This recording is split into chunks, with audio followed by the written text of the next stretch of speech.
ये तुमको 8 साल में ध्यान आ रहा है, ये अप्रूव्ड है?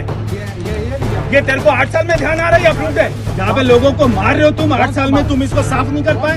अरे तू इसमें डुबकी लगा, चल अभी निकल, तेरे सर पर डाल दूं। अप्रूव्ड है, शर्म नहीं आती तुम्हें? कर रहा है बकवास यहाँ पे, तू यहाँ पे डुबकी लगा, चल। तुम्हें 7 साल में ध्यान नहीं आया, ये शर्म घटिया आदमी। जब मैं छठ घाट पे पहुंचा तो हम वहाँ पर कल भी गए थे, और कल हमने जैसे ही वहाँ पर पहुँचे तो दिल्ली सरकार के अधिकारी हमको देखकर वहाँ से भाग गए।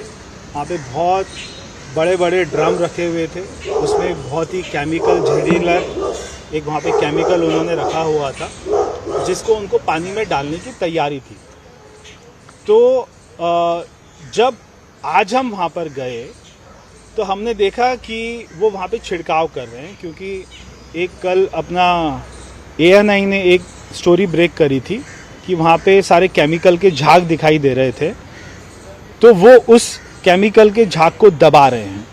जब मैंने उनसे ये कहा कि आप 1 साल तक कोई काम नहीं कर रहे, कल जो है छठ का पर्व है, कल हमारे पूर्वांचल के सारी माता बहना आकर यहाँ पे डुबकी लगाएंगी, आप ये केमिकल इतना सारा डाल रहे हैं, अगर उनमें से कोई मर गया या कोई बीमार हो गया, कोई किसी को स्किन की कोई अपना रोग हो गया, तो इसका जिम्मेदार कौन होगा? तो उन्होंने कहा भाई हमें कुछ नहीं पता, हमें तो अरविंद केजरीवाल ने आदेश दिया है, दिल्ली सरकार ने आदेश दिया है और हमें ये काम करना है। मैंने कहा क्या आप इस केमिकल को मैं आपके ऊपर में डाल दूं? अगर आप ये केमिकल को माता बहनों के ऊपर में डाल रहे हैं तो पहले मैं आप ही के ऊपर डालता हूं, तो उसको चेक कर लेते हैं कि क्या आपको कोई बीमारी होगी या नहीं होगी, तो उसके बाद में माता बहनों को उसमें डुबकी लगाने की परमिशन देंगे। मैंने इतना ही कहा। उन्होंने कहा पानी साफ है, इसमें तो डुबकी लगा सकते हैं, मैं भी लगा सकता हूँ। तो मैंने कहा आप अभी जाके पहले सबसे पहले आप ही डुबकी लगाइए, क्योंकि अरविंद केजरीवाल ने कहा था मैं डुबकी लगाऊंगा, उसने डुबकी नहीं लगाई। मैंने कहा पहले आप ही जाके डुबकी लगाइए, उसके बाद में माता बहनों को हम वहाँ पे डुबकी लगाने की परमिशन दें। तो दिल्ली के 40 लाख हमारी माँ बहनें कल जाकर अपना छठ पर्व मनाएंगी और वो वहाँ पे डुबकी लगाएंगी, उसमें से कितनी बीमार हो जाएंगी, इसका दोषी कौन होगा? अगर मुझे ये सब वहाँ पे देखने को मिलेगा तो स्वाभाविक है मुझे गुस्सा आएगा। अगर मेरी माताओं बहनों को ऐसे गंदे पानी में वहाँ पे डुबकी लगाने के लिए मजबूर किया जा रहा है और अधिकारी कह रहा है कि मुझे नहीं मालूम है ये केमिकल कितना हानिकारक है और इससे क्या होगा, मुझे तो आदेश दिया है, बिल्कुल जैसे कोई अपना अनपढ़ व्यक्ति बात करता है कि भाई मुझे आदेश दे दिया, चाहे जहर है, चाहे केमिकल है, चाहे क्या है, मुझे तो डालना है। तो अगर वो ऐसे बात करेंगे तो गुस्सा तो आएगा ही। बस इस तरीके से आपने लगातार उनको डांटा, उन पे आवाज़ उठाई या उनको एक तरीके से आप चीखते रहे उन लोगों पे, कहाँ तक वो चीज़ ठीक मानी जाए? क्योंकि वो लोग तो सरकारी काम कर रहे हैं, जो सरकार की तरफ से उन्हें आदेश आ रहा है वो कर रहे हैं। उस बीच में उन लोगों पे लगातार इस तरीके से करना कि मैं केमिकल डाल दूँ या ये कर दूँ, जिस तरीके से आप अगर भी उनके साथ यूज़ कर रहे हैं। अगर सरकार किसी अधिकारी को ये कहे कि आप उसमें पानी के अंदर में जहर मिला दें और अधिकारी ये कहे कि मुझे कुछ नहीं लेना देना, मुझे आदेश आया है तो मैं तो मिलाऊंगा, तो ये बात कोई स्वीकार नहीं कर सकता। मैंने उसको ये बोला कि आप इसे रोक दीजिए, वो नहीं माना, वहाँ पे केमिकल का छिड़काव होता रहा। मैं भी सांसद हूँ, वो एक सरकार का अधिकारी है, दिल्ली की जनता से उसको सैलरी मिलती है। अरविंद केजरीवाल जी अपने घर से सैलरी नहीं देते, दिल्ली की जनता सैलरी देती है। तो वो अधिकारी मेरे को भी उतना ही जवाबदेही है जितना अरविंद केजरीवाल को है। जब मैंने कहा कि आप ये छिड़काव करना बंद कर दीजिए तो उन्होंने नहीं किया।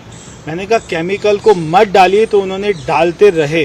मैंने कहा मुझे वो ऑर्डर दिखाइए जिससे ये अपना साबित होगा कि ये केमिकल हानिकारक नहीं है। उन्होंने मुझे कोई ऑर्डर नहीं दिखाया, कोई कागज नहीं दिखाया।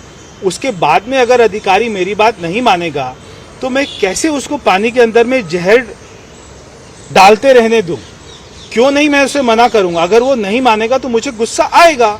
और मैंने उसको बोला अगर आपको लग रहा है हानिकारक नहीं है तो आप इसको मैं आपके ऊपर में टेस्ट करके देखता हूं, और मेरे पास में क्या हल था।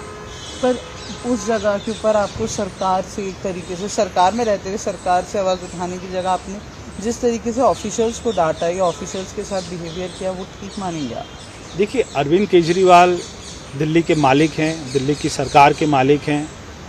वो ना तो हमसे बात करते हैं, हम उनको फ़ोन करने की कोशिश कर रहे हैं, वो हमारे फ़ोन का रिप्लाई नहीं करते हैं, हमारे फ़ोन को कभी कॉल बैक नहीं करते हैं, हमें कभी अपने पास में बुलाते नहीं हैं, हमारे साथ में बैठते नहीं हैं। 8 साल से मैंने उनसे कभी मुलाकात नहीं कर पाया। मैं उनके घर जाता हूँ, मुझे घर में घुसने नहीं। तो आखिरकार क्या करें?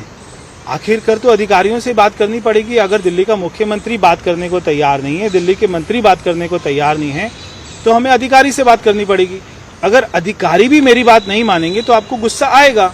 मैं कैसे कोई अगर दिल्ली की जनता को जहर दे रहे हैं, दिल्ली की जनता को गंदा पानी दे रहे हैं, तो मुझे उसके लिए अधिकारी से अगर कोई गंदे तरीके से बात भी करनी पड़े, मैं वो जनता के लिए कर रहा हूँ, मेरे घर के लिए नहीं कर रहा, मेरे परिवार के लिए नहीं कर रहा। मैं दिल्ली की जनता को अपना परिवार समझता हूँ, मैं उनके लिए बात कर रहा था।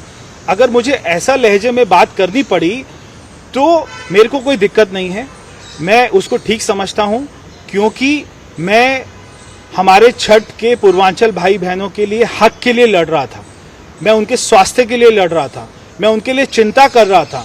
अगर अधिकारी की गलती से कल कोई भी वहां पर माँ बहन के साथ में दुर्घटना हो जाती है, किसी की मृत्यु हो जाती है, तो मैं कैसे मेरी आंखों को बंद करके खड़ा रहूं और मैं कैसे उसको देखता रहूं?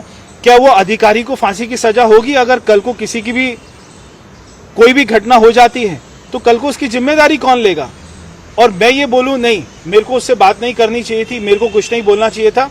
वहां पे केमिकल छिड़क रहे थे, जहर छिड़क रहे थे, कोई वो ऑर्डर नहीं दिखा रहे थे, कोई कागज नहीं दिखा रहे थे, मैं तो उसको सहन नहीं कर सकता, मैं उसको बर्दाश्त नहीं कर सकता। तो अब सरकार से आप बात करेंगे या इसी तरीके से जो ऑफिसर्स हैं उन्हीं से बात करेंगे या उन्हीं से जिस तरीके मैं से दिल्ली के आपने मुख्यमंत्री को पत्र लिखूंगा कि आप ये जो केमिकल का छिड़काव कर रहे हैं वो गलत है। आप इसको पूरी आपको योजना बनानी चाहिए जिससे आप पूरी यमुना को साफ कर पाएं। केवल छठ के दिन 4 वहाँ पे अफसरों को भेज देना और वहाँ पे पानी के ऊपर में छिड़काव करना केमिकल का, वो कोई सॉल्यूशन नहीं यमुना की सफाई का। आपने कहा था मैं वहाँ पे जाके डुबकी लगाऊंगा, तो कल छठ के दिन आपको सबसे पहले जाकर, क्योंकि आप दिल्ली के मुख्यमंत्री, आप दिल्ली के लीडर हैं, आप सबसे पहले जाकर डुबकी लगाएं। उसके बाद में आप बोलें देखिए पहले मैं लगाऊंगा, उसके बाद में मेरी माँ बहन लगाएगी, तब तो हम माने कि वो दिल्ली की चिंता करते हैं। नमस्कार, मैं हूं मानक गुप्ता।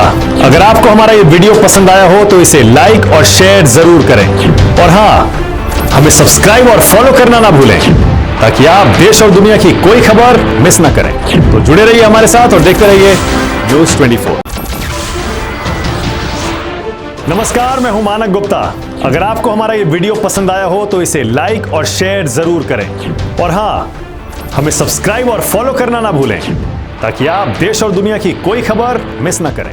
तो जुड़े रहिए हमारे साथ और देखते रहिए न्यूज़ 24।